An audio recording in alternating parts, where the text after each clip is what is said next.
안녕하십니까. 네, 오늘은 그 주만 바라볼지다라는 제목으로 말씀을 좀 나누면 좋을 것 같습니다.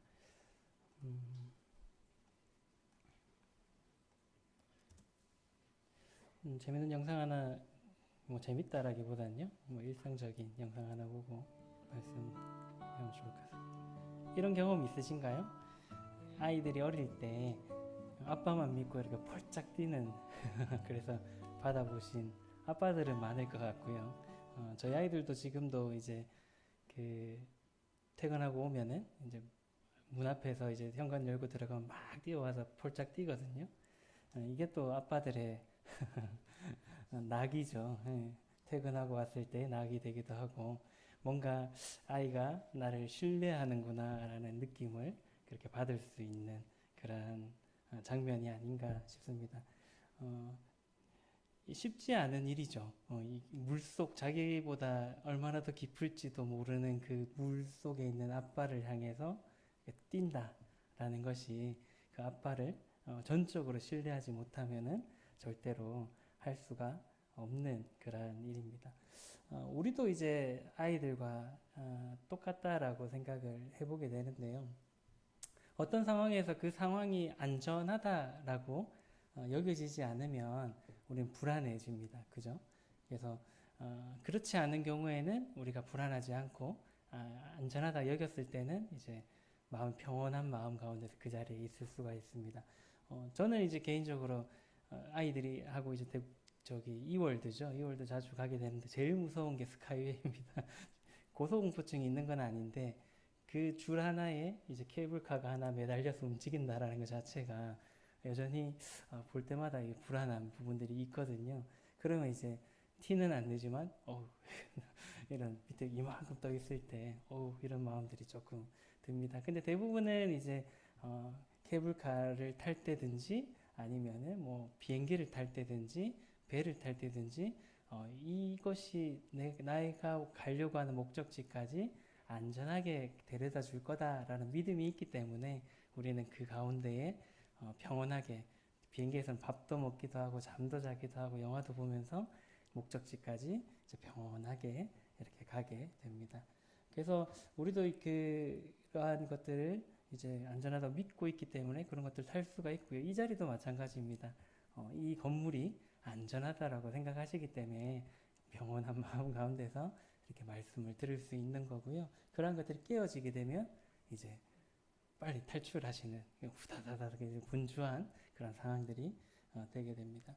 우리의 인생 가운데서도 우리의 삶 가운데서도 변수가 굉장히 많고요.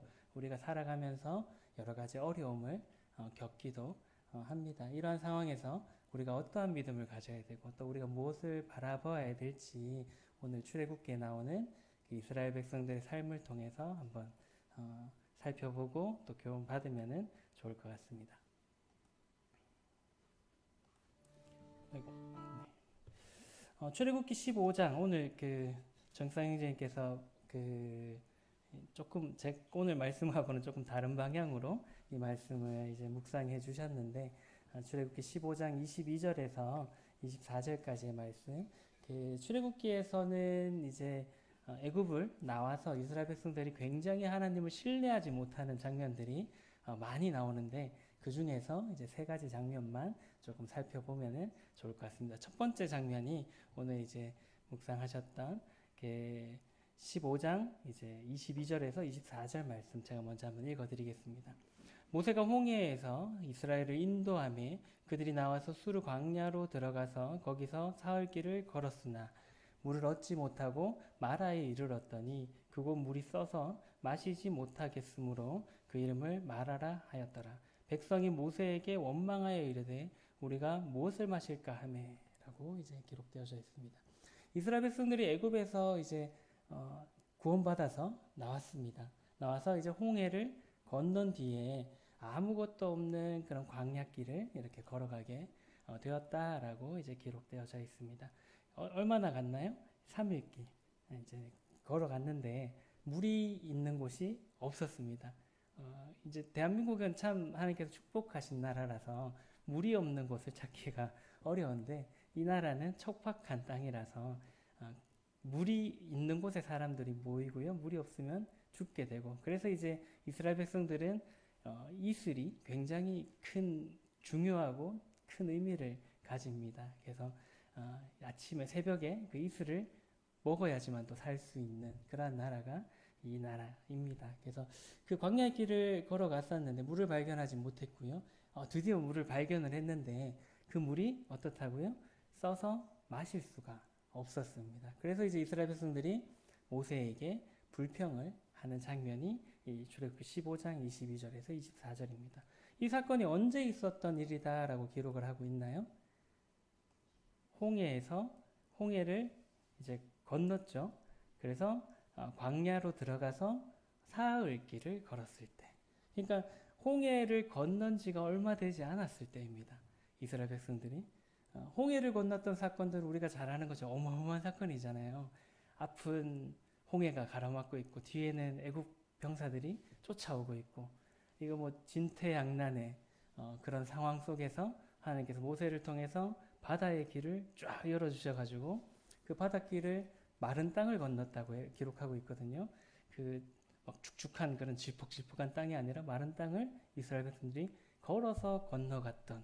그래서 이제 이스라엘 백성들이 건너고 난 뒤에 쫓아오는 애국 군인들을 다시 바닷길을 막으셔가지고 그 애국 병사들은 어떻게 됐나요? 다 죽게 되는 그러한 엄청난 일들을 목격한 지 며칠 지나지 않았을 때 이러한 일들이 있었던 것입니다. 그런 엄청난 일들을 겪었을 때 이스라엘 백성들이 어떻게 했나요? 찬양하고 경배하고 하나님을 막 높여드리는 장면이 그 다음에 나오거든요. 그 일이 있고 난 뒤에 이제 광야로 들어서서 3일 후에 이러한 일들이 있었다라는 것입니다.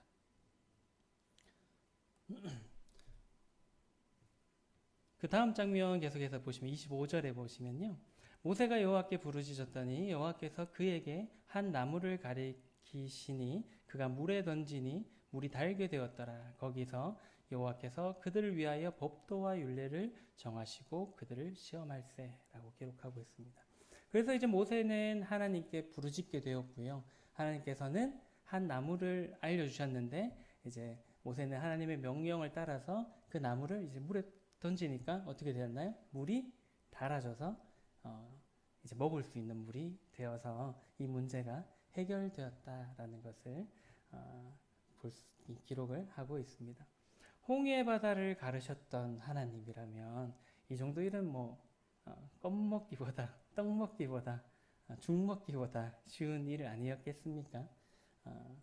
우리가 이제 한편으로 생각할 때는 하나님의 그런 능력을 직접적으로 그렇게 체험을 했고 이때 또 이제 광야길을 걸어갈 때 또 하나님께서 어떤 능력을 보여주셨나요? 낮에는 덥지 않도록 구름 기둥으로 그들을 보호하셨고 밤에는 춥지 않고 또 어두우니까 그 길을 갈 수 있도록 이제 불기둥으로 함께 하셨거든요. 그러한 능력을 매일매일 보고 있었던 이스라엘 백성임에도 불구하고 이런 불평을 했다라는 겁니다. 어떻게 그럴 수 있을까라는 생각이 우리는 들기도 하죠. 이 장면들을 읽어갈 때. 그런데 이제 또 한편으로는 진짜 아무것도 없는 물 한 방울 보이지 않는 그러한 곳에 3일 동안 이제 걸어갔다면 뭐 한편으로는 또 인간적으로는 그럴 수도 있겠다. 참 힘들었겠다. 저는 안 가봐서 모르겠습니다. 가보신 분들은 충분히 그 나라가 참 걸어가기 살기가 참 어려운 곳이기 때문에 한편으로 인간적으로는 또 이해가 되기도 한다라는 생각도 해볼 수 있을 겁니다. 어쨌든 이제 이러한 일들을 이스라엘 백성들이 또 하나님의 능력을 경험을 하게 되었습니다. 이 어려움을 겪고 난 뒤에 하나님의 그런 어마어마한 도우심을 경험했던 이스라엘 백성들이 그 다음은 어떻게 했나요? 하나님만 바라보고 하나님의 능력을 믿었나요? 참 그랬으면 좋았을 텐데 그렇지 않았음을 이제 볼 수가 있습니다.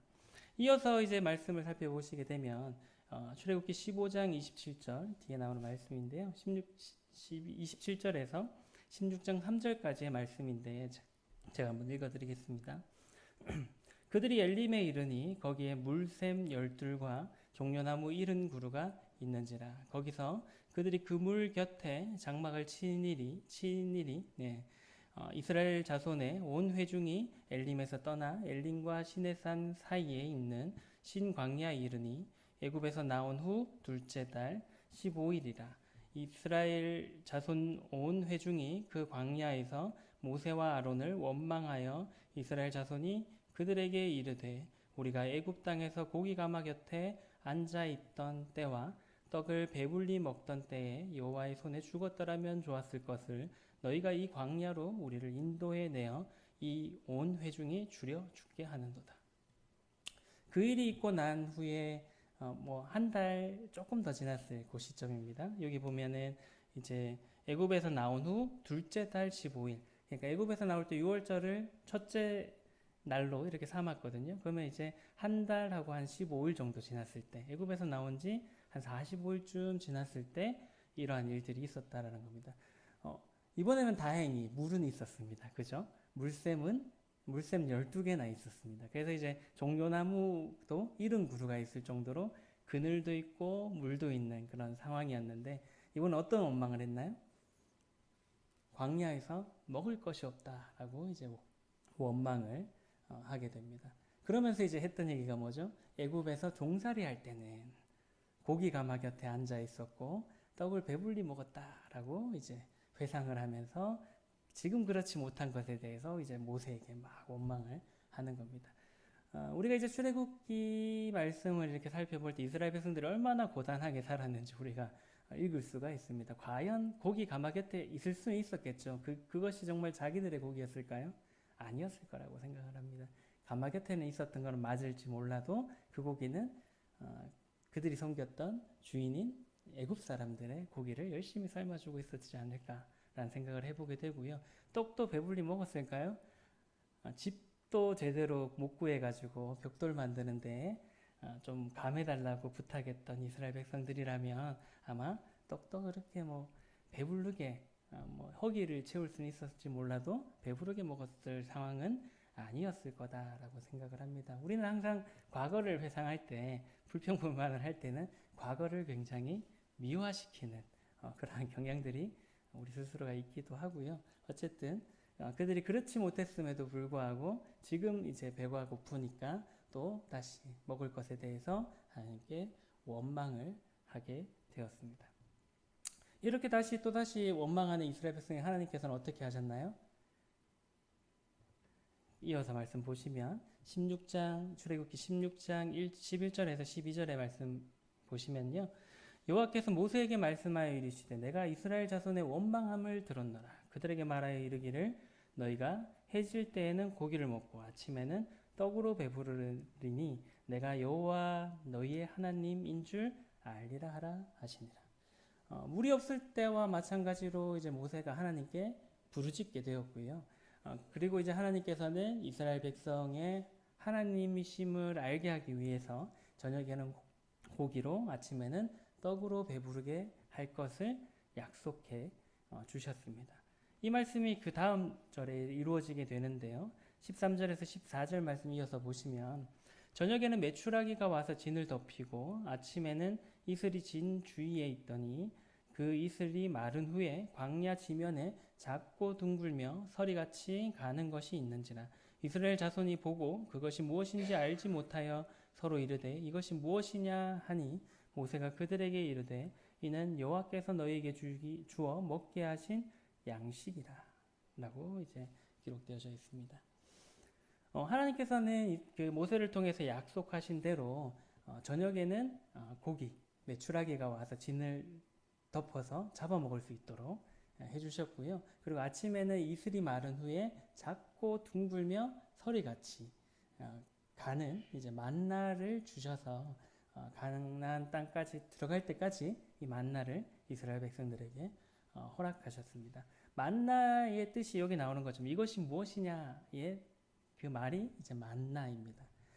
그래서 만나의 뜻은 뭔지 모를 뭔가 식량의 그런 의미들을 가지고 있고요. 이스라엘 백성들이 상상하지 못했던 그러한 방법으로 이 식량을 하나님께서 해결해 주셨던 것입니다. 하나님을 계속적으로 애굽에 있을 때부터 하나님의 능력으로 나오게 되었죠. 그리고 홍해도 가르셨고 또 물도 주셨고 이번에는 하나님께서 이 부족한 양식도 주셔가지고 이러한 불평 불만들을 이제 잠재워 주셨습니다. 이 장면도 마찬가지로 물도 해결해 주시고 그런 능력을 보여주셨으면 우리가 생각할 때는 이러한 것도 좀 믿었으면 좋았을 텐데 라는 생각들을 해보게 됩니다만은 여전히 하나님을 의지하지 못하고 믿지 못하고 바라보지 못하고 이스라엘 백성들은 불평불만을 했던 것이었습니다. 어찌되었건 간에 이제는 이제 물이 없었을 때 하나님께서 해결도 해주셨고 또 양식이 없었을 때도 해결해 주시는 경험도 이제 이스라엘 백성들이 해보게 되었습니다. 이제는 이러한 모든 경험들을 다 해봤으니까 하나님을 믿고 나머지 광야길을 이스라엘 백성들이 잘 마무리했을까요?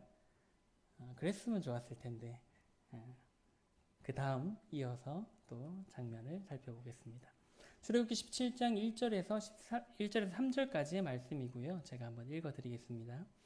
이스라엘 자손의 온 회중이 여호와의 명령대로 신 광야에서 떠나 그 노정대로 행하여 르비딤의 장막을 쳤으나 백성이 마실 물이 없는지라. 백성이 모세와 다투어 이르되 우리에게 물을 주어 마시게 하라. 모세가 그들에게 이르되 너희가 어찌하여 나와 다투느냐? 너희가 어찌하여 여호와를 시험하느냐? 거기서 백성이 목이 말라 물을 찾음에 그들이 모세에게 대하여 원망하여 이르되 당신이 어찌하여 우리를 애굽에서 인도해 내어서 우리와 우리 자녀와 우리 가축이 목말라 죽게 하느냐? 이스라엘 이제 백성들이 그들의 여정대로 이제 가게 됩니다. 계속 가다가 이제 르비딤에 이르게 되었고요. 이번에도 마실 물이 없는 그러한 일들이 일어나게 됩니다. 얼마 전이죠. 이제 15장, 16장, 17장입니다. 시간적으로 얼마나 긴 시간이 있었는지는 모르지만은 그렇게 긴 시간은 아니었을 거다라는 겁니다. 근데 이제 또 물이 없었던 상황에 이제 처하게 되었고요.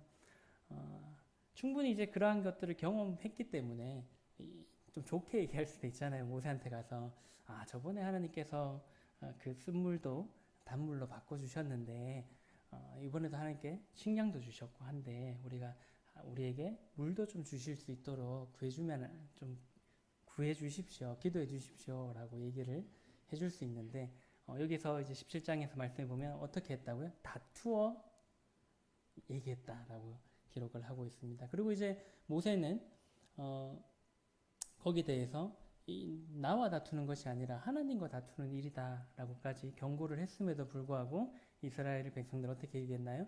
당신이 어찌하여 우리를 애굽에서 인도해 내어서 우리와 우리 자녀와 우리 가축이 목말라 죽게 하느냐라고 이제 얘기할 정도로 강하게 모세에게 따지듯이 이제 얘기를 했던 것입니다. 이스라엘 백성들이 애굽에서 나와서 이 이스라엘 백성들의 말처럼 아까 보셨던 장면에서 굶어 죽게 한 적도 하나님이 없고요. 또 목말라 죽게 한 적도 없는 걸로 우리가 성경을 통해서 알 수가 있습니다. 하나님께서 이스라엘 백성들의 부족함을 그때그때 다 이렇게 채워주셨기 때문에 한 사람도 그러한 사람이 없었던 거죠.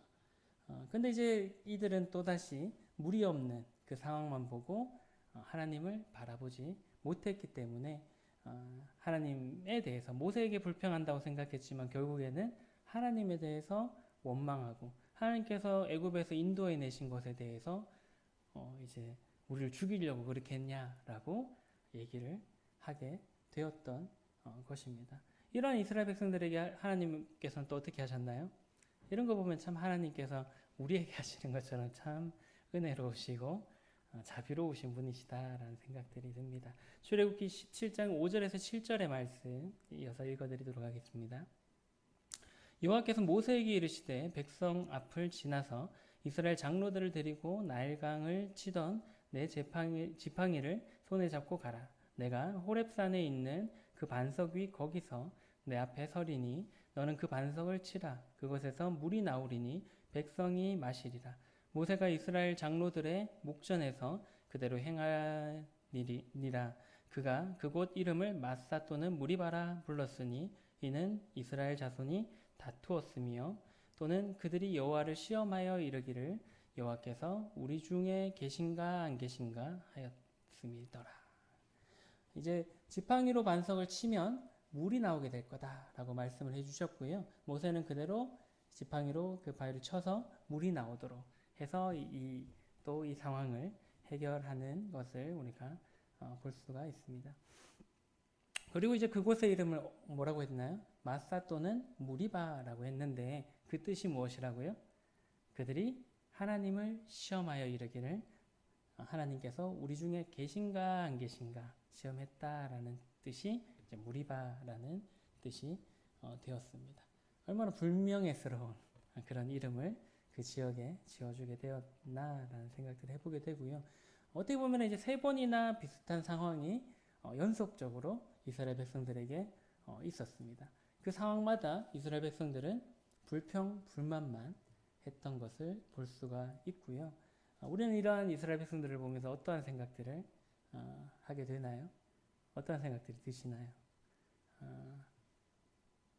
우리는 좀 이 물이 풍족하고 식량이 풍족한 나라에 살아서 참 한심하다라는 생각들이 좀 들기도 합니다.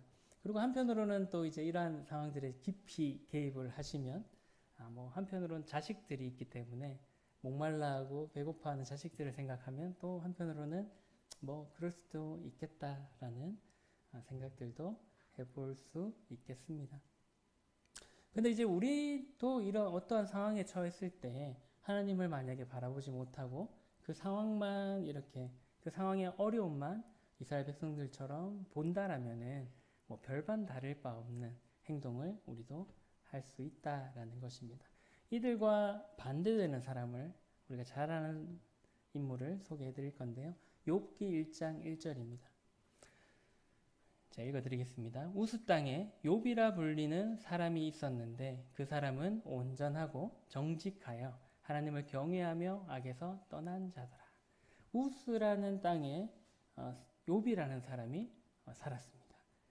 욥은 이제 아브라함과 비슷한 시대, 이제 족장 시대에 살았던 사람으로 이제 우리가 보고 있고요. 욥은 이제 온전하고 어떻다고요? 정직하여서 하나님을 경외하고 그렇기 때문에 악에서 떠나서 살았던 아주 선하고 정직하고 반듯한 그러한 사람이었다라고 기록하고 있습니다. 이 뒤에 장면에서 이제 욥이 이렇게 살았던 것에 대해서 이렇게 사탄이 욥이 이렇게 사는 것은 하나님을 이렇게 이제 하나님을 잘 섬기고 악에서 떠나서 사는 것은 하나님께서 복을 너무 많이 주셨기 때문에 하나님한테 그렇게 하는 겁니다. 라고 이제 이간질을 하게 되고요. 이러한 것들을 욥에게서 뺏어가게 되면 하나님을 원망하고 하나님을 불평하고 불만을 가지게 될 겁니다. 라고 이제 하나님한테 사탄이 이제 얘기를 하게 됩니다.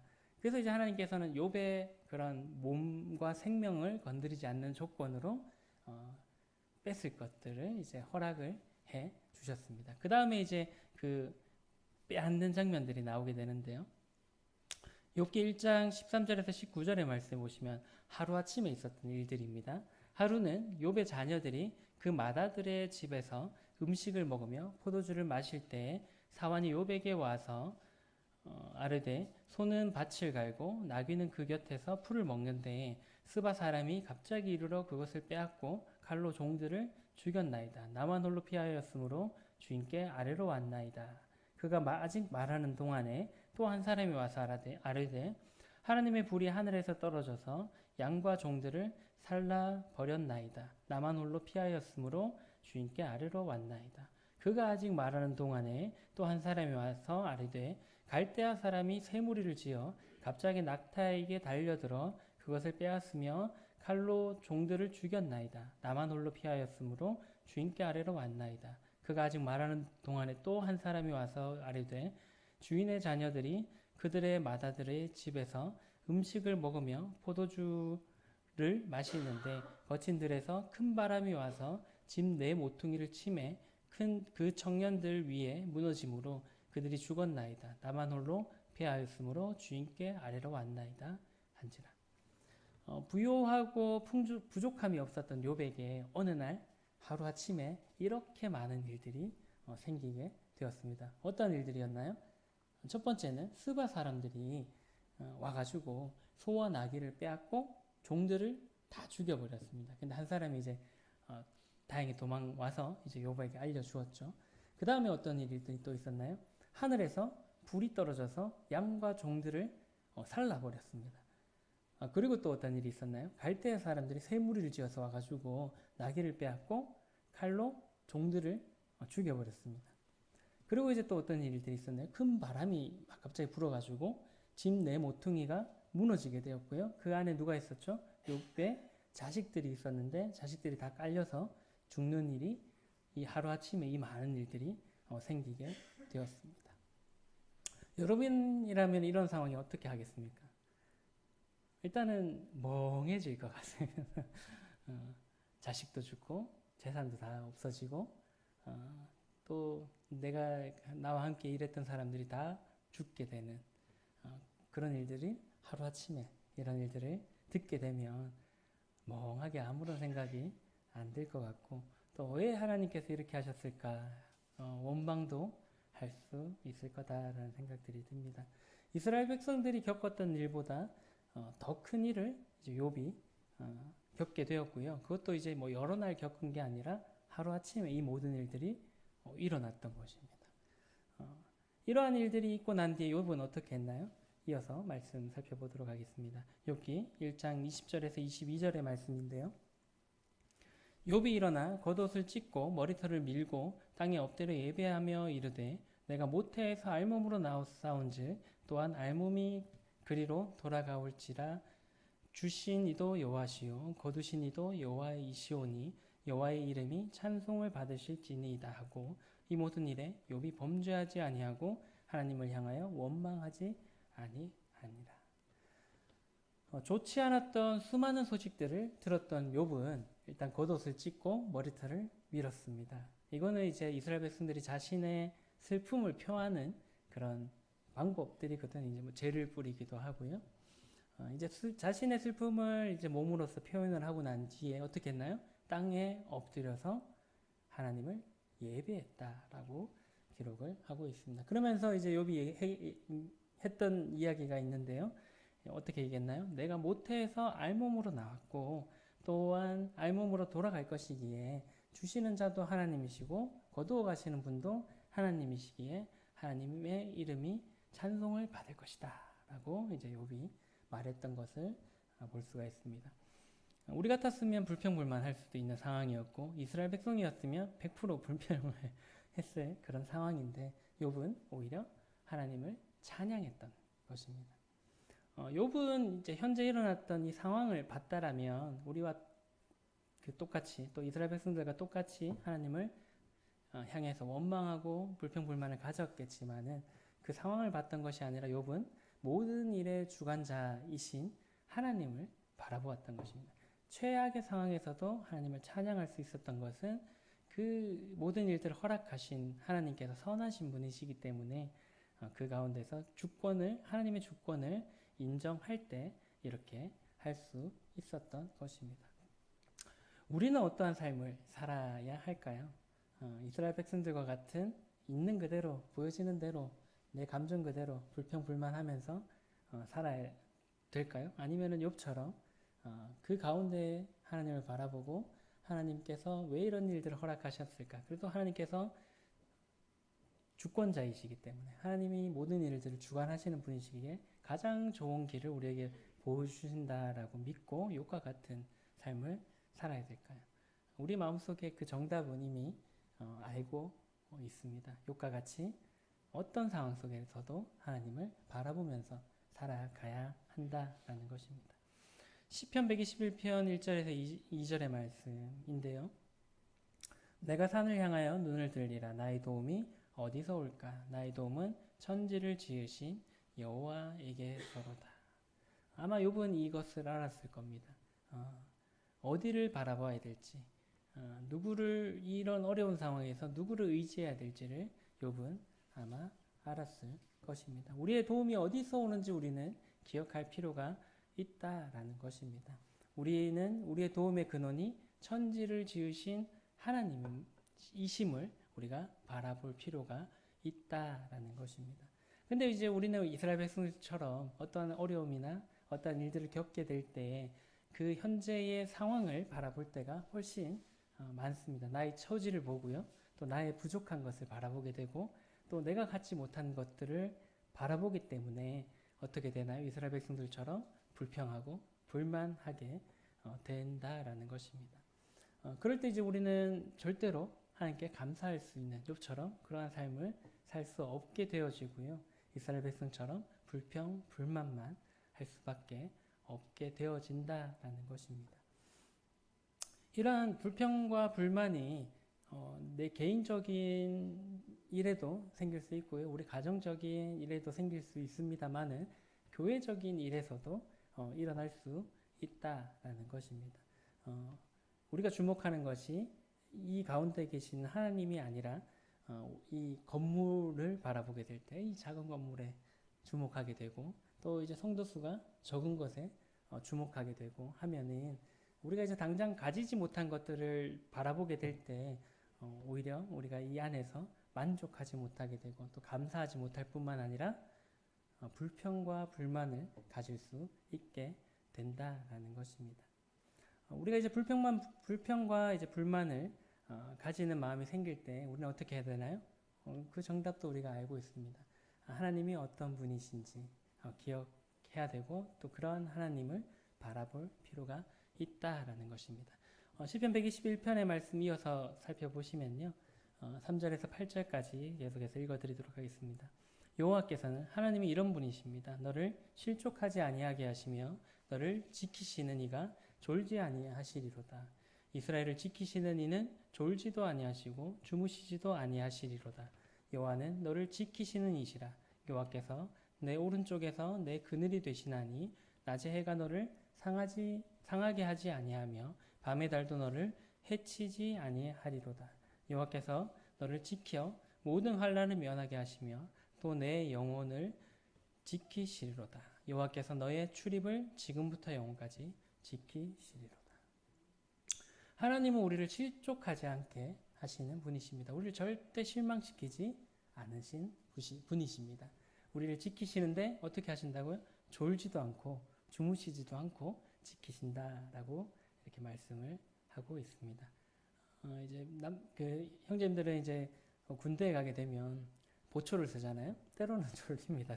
보통 이제 새벽에 나가야 되고 한참 자다가 깨워가지고 나가서 뭐 새벽 2시, 3시 이때가 제일 힘들거든요. 자다가 일어나가지고 가면은 그럴 때 가면은 때로는 이제 소위 말하는 짬이 좀 찼을 때는 밑에 애들한테 망 좀 보라 하고 때는 졸기도 하고 자기도 하기도 합니다. 근데 하나님께서는 그렇게 하시지 않는 분이시다라고 얘기하고 있습니다.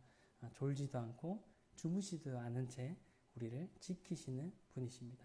그리고 이제 우리의 그늘이 되셔서 낮의 해와 밤의 달도 우리를 해하지 못하는 그 누구도 우리를 해하지 못하게 지켜주시는 분이시고요. 우리를 모든 환난에서 면하게 해주시고 우리의 영혼까지 지키는 분이심을 말씀해주고 있습니다. 그리고 우리의 출입을 지금부터 영원까지 지켜주시는 분이시다라고 시편 121편의 기자는 그렇게 기록을 하고 있습니다. 우리는 이제 우리의 인생을 책임져 주시고 또 우리의 영혼까지도 책임져 주시는 그런 하나님을 욥과 같이 항상 바라볼 필요가 있다라는 것입니다.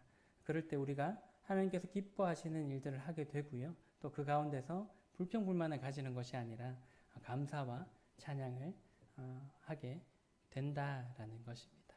마지막으로 찬양 한 곡 듣고 마치면 좋을 것 같은데요. 교회라는 찬양이고요.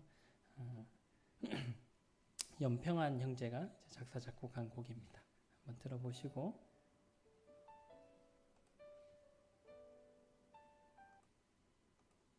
잠깐만요. 소리가 좀 작아서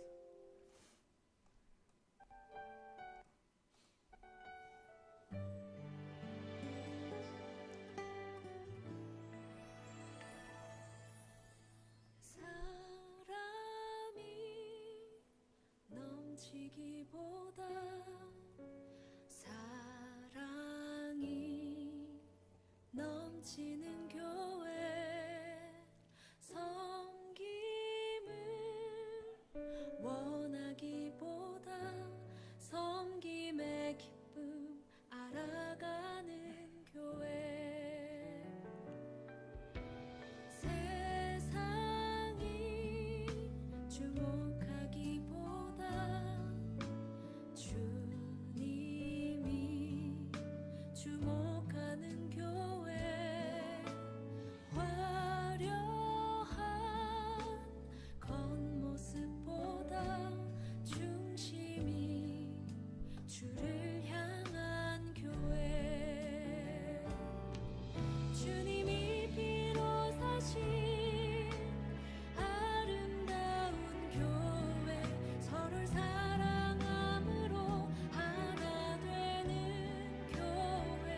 교회가 이런 교회가 되었으면 좋겠습니다. 그리고 우리 개개인이 이러한 마음을 가지는 모두가 되면 좋겠다라는 생각들이 들고요. 우리가 이제 하나님을 바라볼 때 이러한 것들이 가능하다라고 생각이 되어집니다. 우리는 주변의 환경과 우리의 처지와 우리가 갖지 못한 것들을 바라볼 때가 참 많은데요. 그런 것이 아니라 우리의 삶의 주관자 되시는 하나님을 우리가 바라보아야 합니다. 그럴 때 이제 이 중흥로교회가 성도님들이 또한 이 찬양의 가사처럼 사랑이 더욱 넘치고 서로가 섬김의 기쁨을 알아가게 되고 또 중심이 주님을 향하게 되고 또 하나됨의 소중함을 알게 되고 또 서로를 깊이 알아가게 되면서 그러한 우리를 이제 주님이 주목하게 되신다라는 겁니다. 우리는 이제 항상 이렇게 가지지 못한 것들만 바라보면서 이제 불평과 불만을 가질 때가 참 많이 있습니다. 그런 것들은 이제 하나님을 온전하게 신뢰하지 못하고 하나님을 바라보지 못하기 때문에 그렇게 된다라고 생각이 되어집니다. 욥과 같이 나에게 허락된 모든 것이 하나님께서 허락하신 것이다 라고 이렇게 여긴다라면은 이 가운데서 우리가 또 우리의 삶 가운데서 불평과 불만을 가질 것이 하나도 없다라고 생각이 되어지게 됩니다. 교회 안에서도 물론 아직 우리 모임이 연약하고 부족한 것들이 많이 있지요. 근데 하나님께서 이 가운데 우리들을 모으시고 이 옆에 있는 성도들을 허락하셨다라는 것은 그 가운데서 그 한 명 한 명이 해야 될 역할들이 있고 또 맡기신 것들이 있다라는 것입니다. 그래서 이러한 마음들을 가지게 된다면 이렇게 부족한 것들을 바라보는 것이 아니라 내가 그 가운데서 나에게 맡긴 역할이 무엇일까라고 이제 고민하게 되고 나에게 맡겨진 이 교회 역할을 어떻게 할지에 대해서 이제 고민하게 될 거다라고 생각을 해보게 됩니다. 그리고 이제 우리가 기억해야 될 것 중에 하나가 우리가 하나님을 바라볼 때 또 주님께서 보혈로서 사신 주님이 사랑하시는 교회와 주님이 사랑하시는 이 성도님들을 사랑하게 되고요. 또 내가 교회의 머리가 되려고 하지 않고 또 나의 주장만 막 하려고 하는 것이 아니라 주님께서 교회의 머리가 되시도록 하고 또 사랑하는 성도들을 이렇게 섬기게 된다라는 것입니다. 그래서 먼저는 우리가 이러한 개개인들이 되면은 좋을 것 같습니다. 하나님을 바라보고 하나님을 신뢰하고 매 순간 하나님만을 의지하는 그러한 모두가 되시면은 좋을 것 같고요. 그래서 그런 개개인들이 모이는 그런 성도님들이 모이는 이 교회가 비록 크기가 작고 성도의 수가 적을지라도 주님이 교회의 머리가 되셔서 사람들이 보기에 참 좋아 보이는 그런 교회가 아니라 주님 보시기에 참으로 아름다운 교회와 성도님들이 되면은 좋겠다라는 생각들이 듭니다. 우리가 잘 아는 것처럼 하나님께서는 겉모습의 화려함을 보시는 분이 아닙니다. 겉이 어떤 것에 대해서 하나님 절대로 주목하시지를 않습니다. 그 가운데 있는 성도들의 중심을 보시고 이 교회의 중심을 보시는 그러한 분이시다라는 것을 우리가 기억하고 어떠한 상황 속에서라도 하나님만을 바라보는 모두가 되면은 좋을 것 같습니다. 그래서 우리가 함께 이제 주님만 바라보고 함께 주님만 바라보는 그런 교회들을 함께 만들어가면은 좋겠다라는 생각들이 듭니다. 다들 하실 수 있겠죠? 그런 교회를 누군가 한 명이 앞서서 해야 되는 건 맞습니다만은 그런 마음들을 모두가 가지고 함께 해가는 종로 교회가 되어가면 좋을 것 같습니다. 기도하고 시간 마치도록 하겠습니다. 사랑해 주님 감사를 드립니다. 저희들을 사랑하여 주셔서 저희들의 영혼을 구원해 주신 크신 은혜와 사랑에 감사를 드립니다. 그뿐만 아니라 우리의 인생 가운데 주님을 만나는 그날까지 우리를 지키시기를 주무시지도 않고 졸지도 않으시면서 우리를 지키신다는 그 약속의 말씀에 또한 감사를 드립니다. 우리의 삶 가운데 여러 가지 어려움과 여러 가지 상황들을 만나게 될지라도 우리가 온전히 하나님을 의지하고 하나님을 바라보며 살아감으로 인해서 욥과 같이 어떠한 상황 속에서라도 하나님께 감사하며 찬양할 수 있는 저희들이 될 수 있도록 인도하여 주시기를 간절히 또한 원합니다. 또한 그런 가운데서 저희들이 하나님을 바라보고 또 이 교회에서 우리에게 맡겨진 일이 무엇인지 고민하면서 또 하나님을 잘 섬겨가는 모두가 될 수 있도록 또한 인도하여 주시기를 원합니다. 그래서 이 중로 교회가 하나님 보시기에 참으로 아름다운 교회가 되어갈 수 있도록 저희들을 또 인도하여 주시기를 간절히 원합니다. 참 저희들과 늘 함께하여 주심에 감사를 드리고 또 앞으로 함께하실 것을 기대하며 살아가는 저희들이 될 수 있도록 인도하여 주시기를 원합니다. 함께하심을 감사를 드리며 예수님 이름으로 기도드렸습니다. 아멘.